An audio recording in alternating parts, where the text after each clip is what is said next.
नमस्कार, अस्सलाम वालेकुम, सत श्री अकाल, जय झूलेलाल।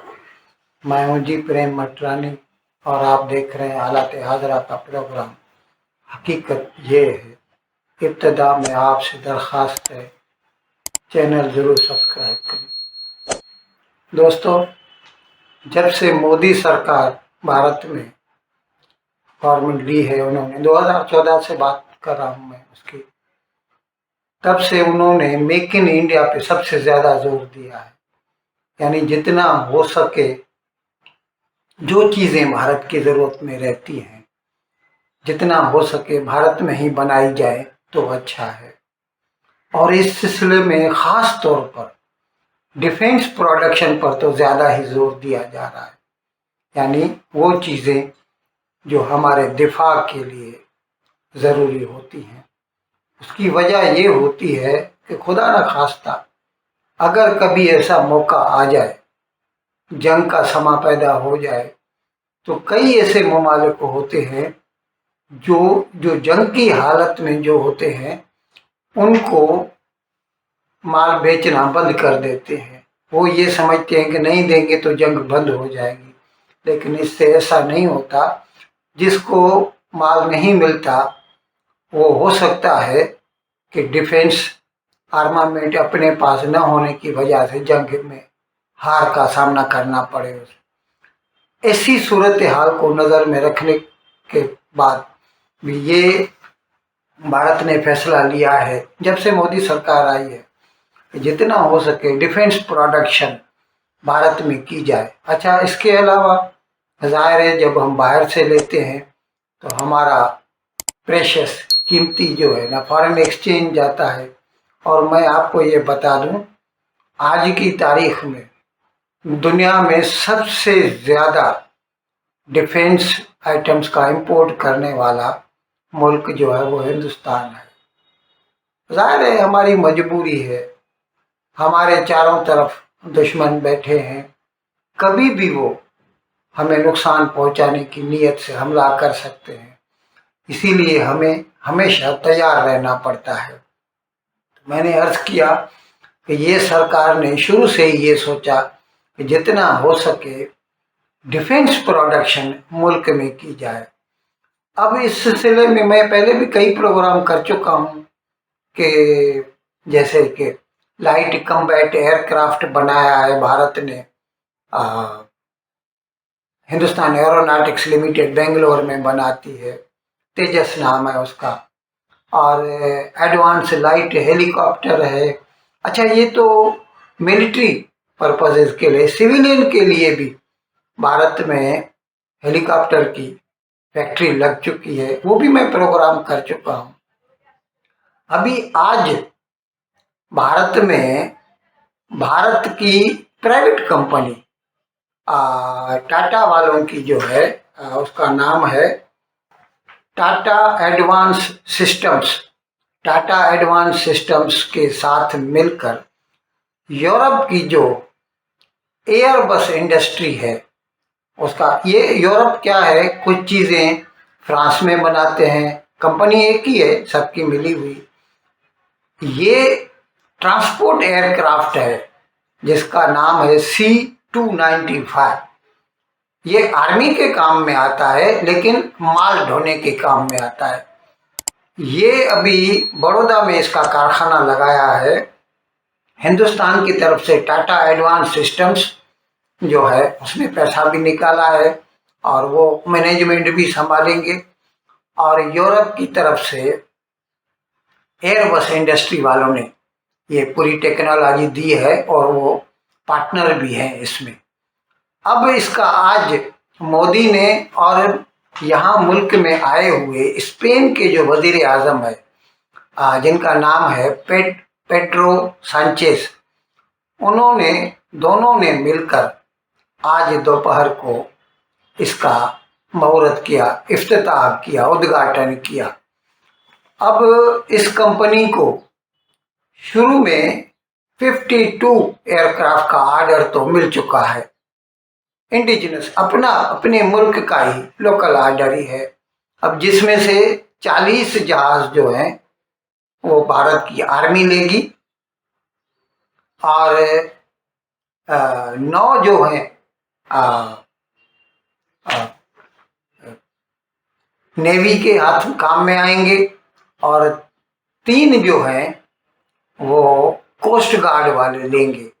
ये 3 जो जहाज है ना, ये अभी ऑफ द शेल्फ स्पेन से लिए जा रहे हैं, बाकी सभी भारत में बनाए जाएंगे, और इसके लिए पूरा एक इकोसिस्टम बनाया गया है।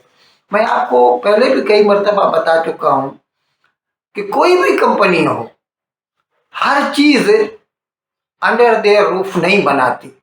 आप खुद सोचिए, अभी जैसे मारुति उद्योग लिमिटेड कारें बनाती है, हिंदुस्तान की सबसे बड़ी कार बनाने वाली कंपनी है। 30-40 लाख कारें एक साल में बनाती है। वो सब चीजें थोड़ी खुद बनाती है, स्टीयरिंग बाहर से लेती है, सीटें बाहर से लेती है, और ब्रेक सिस्टम बाहर से, गियर सिस्टम बाहर से, ऐसी कई कई चीजें होती है। उनकी मेन जो प्रोडक्शन अपनी उनकी होती है ना, एक तो उनका इंजन होता है, इंजन का डिजाइन होता है, और बॉडी होती है, वो खुद बनाते। कलर ही है, कलर भी बाहर से लेते हैं। बाद में वो सब चीजों को फिर असेंबल करते हैं, और इसके लिए वो एक पूरा इकोसिस्टम बनाते हैं। उनके वेंडर्स होते हैं, अप्रूव्ड वेंडर्स होते हैं, जो ओरिजिनल इक्विपमेंट मैन्युफैक्चरर कहलाए जाते हैं, ओईएम बनाते हैं। इसी तरह ये जो कारखाना बड़ौदा में लगाया गया है, इसके लिए 37 वेंडर्स को अप्रूव किया गया है, और वो इसके लिए सारे कंपोनेंट बनाएंगे। उसके बाद अच्छा, कारखाने में काम शुरू हो चुका है। पहला जहाज 2 साल बाद 2026 में निकल के बाहर आएगा, लेकिन ऑर्डर बहुत है। अभी तो खाली अपने जो इन हाउस के ऑर्डर है, हिंदुस्तान के ही ऑर्डर हैं, लेकिन जब ये बाजार में आना शुरू होंगे तो दूसरे ममालिक भी कांटेक्ट करेंगे कि हमें भी दियो। और मैं आपको बता चुका हूं कि इस साल हमने तकरीबन $2.25 बिलियन की डिफेंस एक्सपोर्ट की है, जिसमें जैसे ब्रह्मोस मिसाइल है, जो क्रूज मिसाइल है, फिलीपीन को दिए हैं। दूसरे ममालिक भी उसमें इंटरेस्ट ले रहे हैं।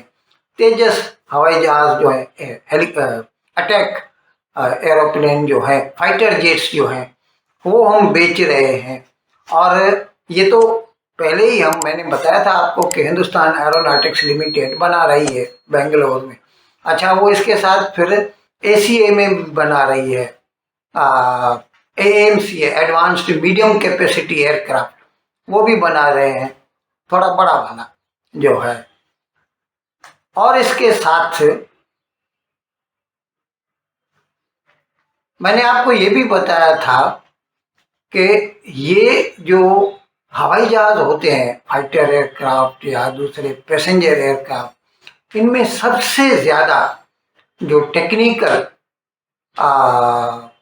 मसला होता है ना, वो होता है उसकी इंजन का। वो इंजन दुनिया में सिर्फ 2 या 3 ममालिक हैं जो बना सकते हैं, जैसे रूस है, और अमेरिका है, यूरोप है। चीन भी नहीं बना सकता, और बनाने की कोशिश की है तो नाकाम रहा है। वो ये बनाने के लिए भारत ने, मैंने आपको बताया था प्रोग्राम, 1-2 नहीं, बहुत सारे प्रोग्राम किए थे।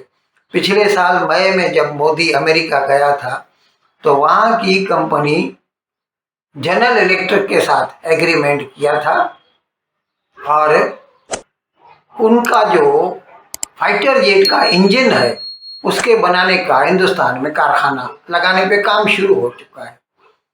दूसरा, सफरान कंपनी है फ्रांस की, वो भी ऐसे ही इंजन बनाती है फाइटर जेट्स के, वो भी भारत में बनना शुरू हो चुका है। तो मैंने अर्ज किया कि भारत न सिर्फ असेंबली की कोशिश कर रहा है कि हम असेंबल करें, बल्कि पूरे का पूरा इकोसिस्टम बना रहा है, ताकि एक तो हम जब भी हमें तकलीफ हो तो हमें कोई भी आर्म ट्विस्ट न कर सके। Everything we can make under our own roof. भले वो कारखाना नहीं बनाएगा, नज़दीक से अलग से कारखाने, जैसे मैंने अर्ज किया कि इसके लिए दिस कंपनी जो टाटा, क्या नाम भूल जाता हूँ, टाटा एडवांस सिस्टम्स है, इन्होंने 37 वेंडर्स जो है ना उनको अप्रूव किया है जो इनके लिए ये सामान बनाएंगे। तो वहाँ से आएगा, लेकिन वो हमारे अपने मुल्क में होगा, और जिसकी वजह से हमारा कम से कम डॉलर तो बचेगा, फॉरेन एक्सचेंज तो बचेगा, और अपने मुल्क के पैसे से ही काम हो जाएगा। तो मैंने अर्ज किया कि आज इसका मुहूर्त हो चुका है, इफ्तिताह हो चुका है, और इसका पहला जहाज 2026 में बाहर आ जाएगा। इन अल्फाज के साथ आज का प्रोग्राम ख़त्म करने की आपसे इजाज़त चाहता हूँ, लेकिन विदाई लेने से पहले एक मरतबा फिर आपसे मेरी दरख्वास्त है कि जिस किसी साहब या साहिबा ने अब तक हमारे इस चैनल को सब्सक्राइब नहीं किया, अज़रा करम इसको जल्द से जल्द सब्सक्राइब करें, प्रोग्राम को लाइक करें, शेयर करें, और घंटी का बटन दबाना न भूलें। बहुत बहुत शुक्रिया। खुदा हाफिज़।